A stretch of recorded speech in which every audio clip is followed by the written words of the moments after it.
the things that you do today, you never know how far reaching those impacts are. This one is the perfect illustration of how much my blade deflected.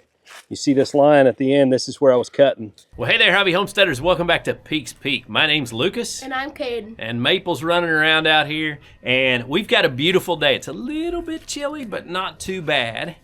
And we've got something exciting today because there's something in this log, and we're gonna find out what it is. So, if you remember, when I put out the video about milling the biggest log we've ever put on our mill, we hit metal. And I decided my solution is going to be to cut off 2 feet of the end of this log where I know there's metal because I've hit it on 2 different sides of the log. And I'm gonna hope that the remaining 5 foot of this log I can still pull live edge slabs out of. We'll see how that goes, but I'm gonna get the MS362 out. I'm gonna cut off the 2 foot of this log.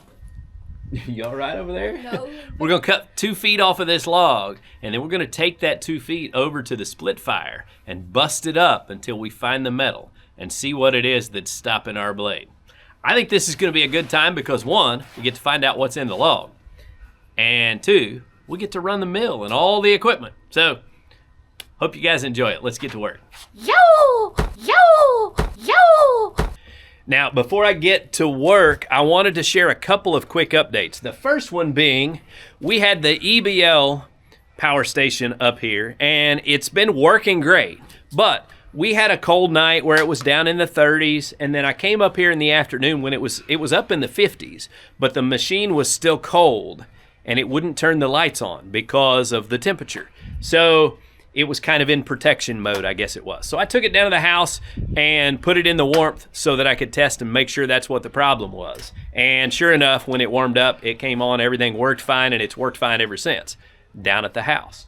But what I did was I left the new All Powers power station up here, and we're testing it out. So it's been charging, and that seems to be working great. It's on 94%, I think, when I turned it on today. But the kicker is, it was cold last night, and it's still cold right now, 49 degrees. So it's colder than it was when the other power station wouldn't come on.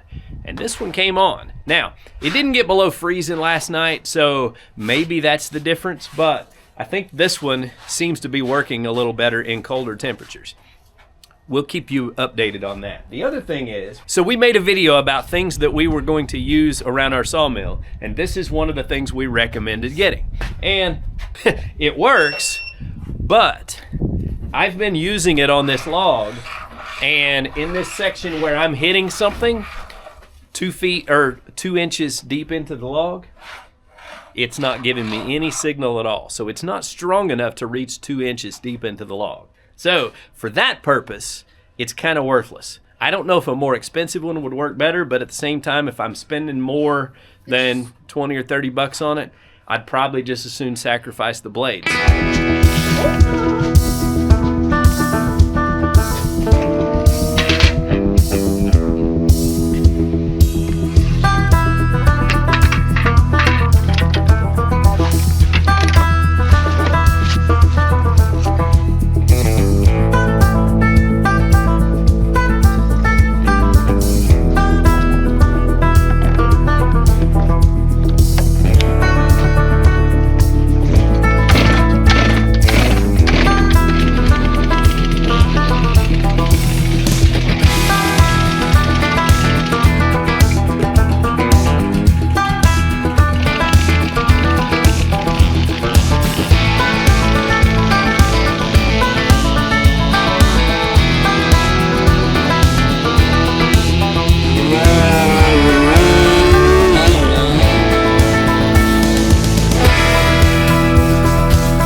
Got metal here. In fact, we're close to it though.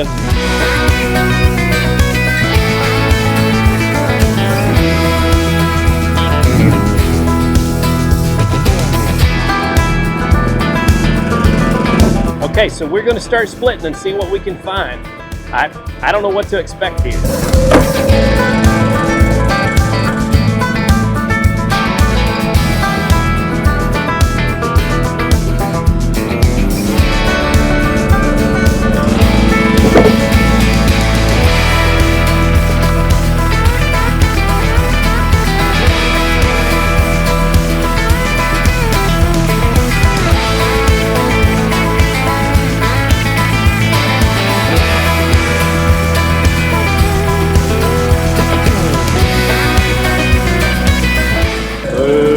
close.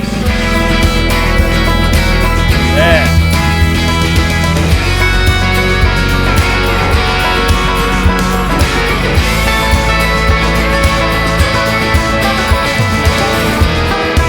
We're getting close to the metal, whatever it is.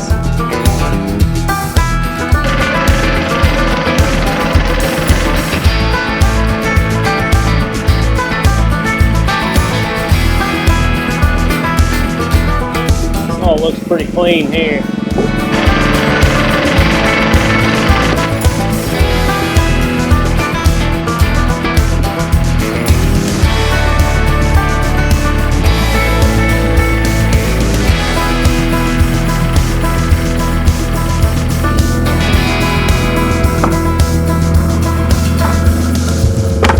Alright, now we'll start working our way through some of this.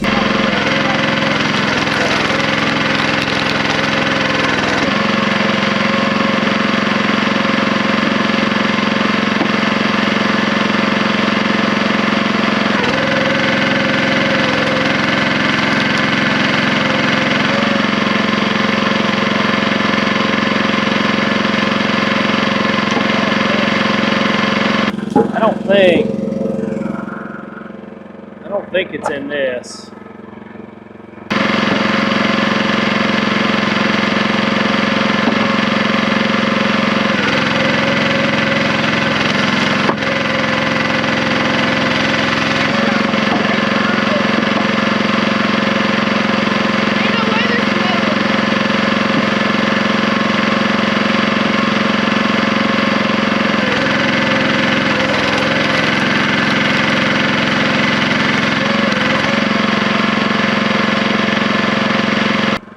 Might be into something right there. You can see that. I think we got something there.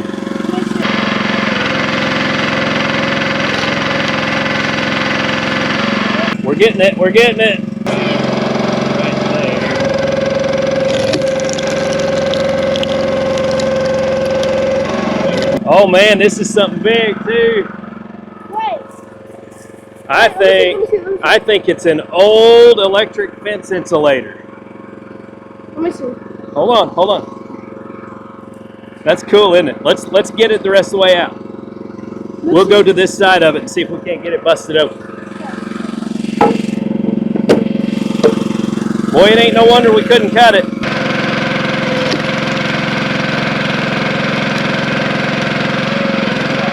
Here. No, don't bust it. What if it's something valuable? It ain't valuable. Hold on, fingers back. Getting closer. Hold on, fingers back. It's like a treasure hunt, man. It's like a treasure hunt, man. It's like Outer Banks. Wait, no, not try it sideways. We'll get it. Not try it sideways. Wait, I think We're getting closer. It's like a treasure hunt, man. it's like Outer Banks. It's definitely like a ceramic. Hold on. Let's see the other side of it. We're just going to keep chipping away. Sideways. We're getting closer. Do Chipping it away. sideways. No, we can't because it doesn't work that way. I don't want it down in there. We're just peeling Oh, it's right there. little pieces off. Hang on. Don't touch nothing. Oh, it's right there. Just get I need to go just a little further. Oh, you got it.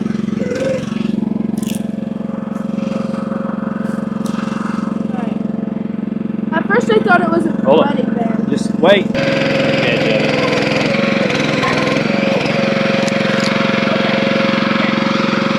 We about got her out of there. Man, think how many years that sucker's been in there for it to be that deep in the tree. You know it?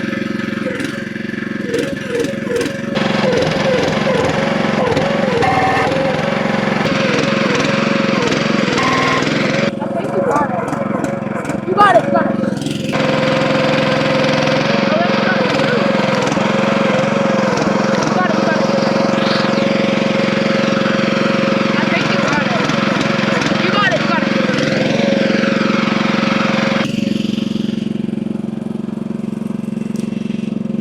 There it is. What is that? So here's what this is. That's an insulator made out of ceramic, and it was screwed into the tree, and they run wire through it like that. And that right there ruined that whole piece of log for us. So we found it, and it was a bigger piece than I expected, and it was actually less metal than I expected because the screw on this insulator is rusted, almost completely disintegrated. It's almost gone. But what we were hitting was, quit. We have the log hanging over the bunk, and so now he can sit on it and tip it up. He's about to turn me over. But what we were hitting was this ceramic, and that's why we couldn't cut through it. And it's in one side when we were cutting, our blade it deflected and went up like an inch. So I knew it was something solid, and I felt like we could find it. Definitely. Even though this is worthless, it's no big deal. That was a lot of fun because you never know what you're going to find. I mean, I've seen pictures of guys finding revolvers, guns from the Civil War, and things like that. So It's fake though. It has to. no, it's not. That stuff happens, man. They get stuck in trees. Yeah, well, see, the tree grows around it. So like, say it was laying on the ground and the tree was small, or somebody walks by and they lay the gun down in the fork of a tree, and then the tree keeps growing and it just stays there all that time. The tree grows up around it and just encapsulates it. That's what happened with this. Dude, this was like in the center of the log. So it's been in there for 100 years. Let's kind of do I was about to get mad. let's do a log ring count and see if we can tell how old this chunk is. And then we'll see if we can figure out about where this was. So the center, this was almost in the center of this log, man. We go 1, 2, 3, 4.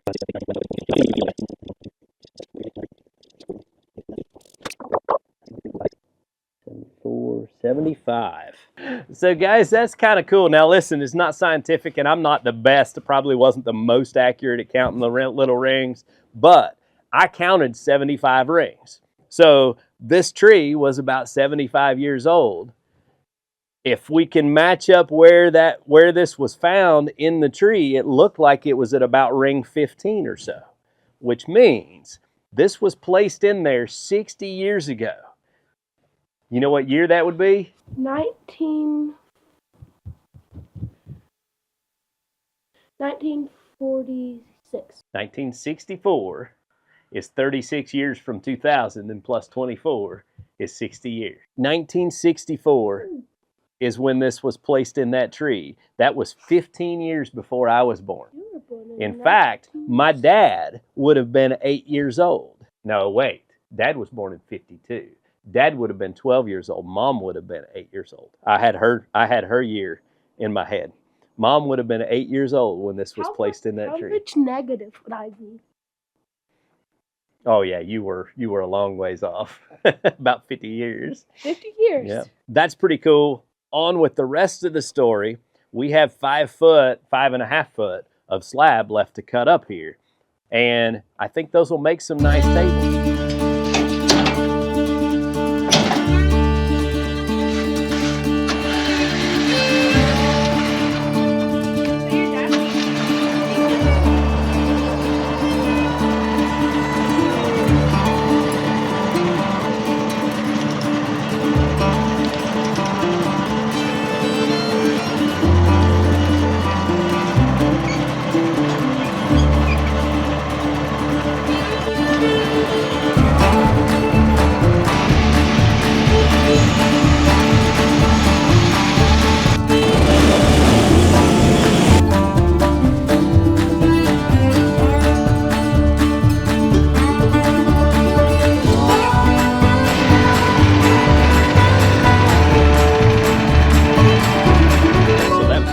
Absolutely shot.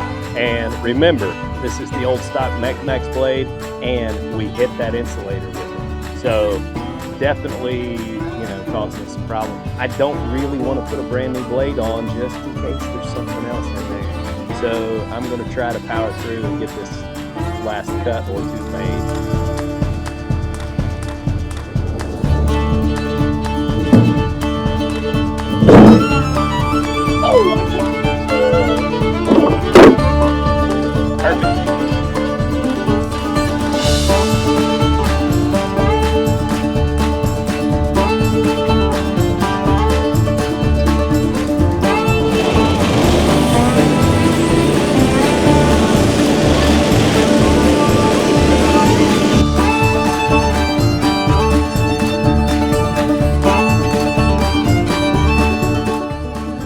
37's cut great. We're back to the point where this is as wide as our opening, and so it's hard to push through because it rubs against the sides. But we're making our cuts, and we really think we're only going to get one more slab after this one. Now you may be wondering why I went ahead and changed the blade after I said I didn't want to, and that's because it was cutting real wavy because that other blade was so dull. And I don't want to ruin these slabs. I think we're clear, so I just decided to go ahead and change it out, and let's do this.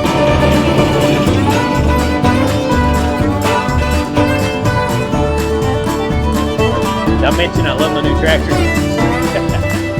Love it!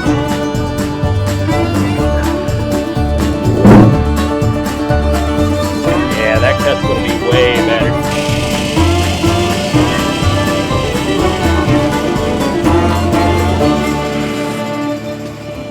What a trip this log has been. Guys, this has been a trip because this log was just too big for this 32-inch mill.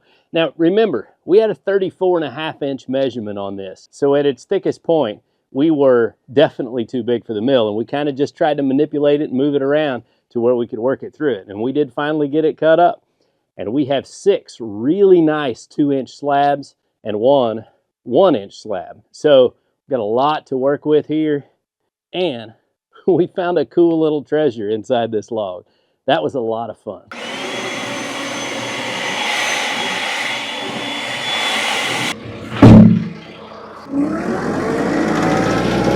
Of course, the 1-inch slab on top there is not indicative of what we've got here because it's a little bit bowed from the tension that's in it.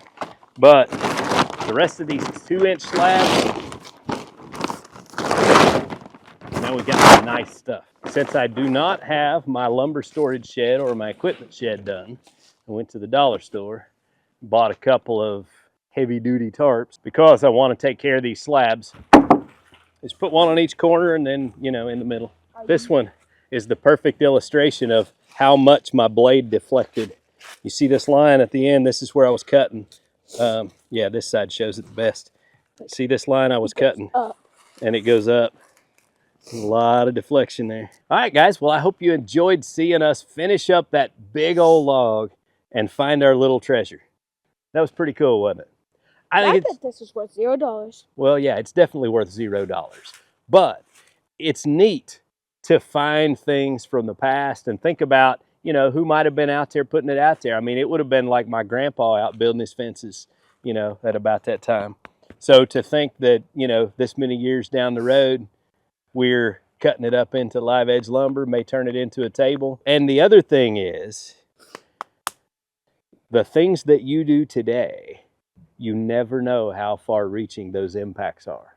Because let's say you're a deer hunter and you're putting metal tree steps in a tree because you don't care anything about the lumber that's in that tree, but then you leave those tree steps in the tree 60, 70 years from now, you're probably ruining the value of that tree for any kind of lumber because there's metal in there. However, I don't fault the gentleman who was probably raising his cattle and feeding his family for some electric fence insulators because, I mean, really, ultimately, I think it's pretty cool. But guys, hope you enjoyed today's video. Until next time, be sure and get outside and enjoy God's creation because it's beautiful out here. Y'all have a good day.